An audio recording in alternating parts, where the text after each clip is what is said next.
Hello भाई, नमस्ते, प्रणाम। धर्मेंद्र दीवाना एंटरटेनमेंट आप लोग का स्वागत है। I am from Nepal. देखिए, खेसारी लाल का एक जो फिल्म है अवैध अवैध फिल्म का फर्स्ट लुक आ गया है। आप लोग देखिए, हम वीडियो में दिखा रहे हैं कितना मस्त लुक है। आप लोग ट्रेलर का इंतज़ार कीजिए। ट्रेलर बहुत जल्द आप लोग के बीच में आ जाएगा, ठीक है। देखिए, और दूसरे खबर की ओर चलते हैं। Power star Pawan Singh gaming app का प्रचार कर रहे हैं। पूरा अगर प्रचार देखना है, उस गेम अगर आप लोग को खेलना है, पसंद है गेम, तो इंस्टाग्राम में जाइए। पावर स्टार पवन सिंह का इंस्टाग्राम में आप लोग को पूरा गेम के बारे में जानकारी मिल जाएगा। हम गेम को पोस्टर दिखा देते हैं, ठीक है।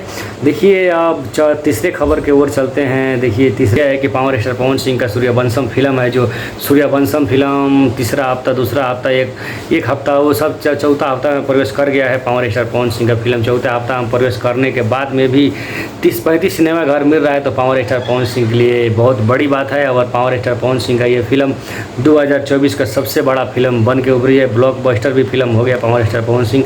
आप लोग नहीं देखे हैं तो जाइए और पावर स्टार पवन सिंह का फिल्म अपना नज़दीकी घर में, सिनेमा घर में देखिए। खबर कैसे लगा कमेंट में बताइए। जय हो पावर स्टार।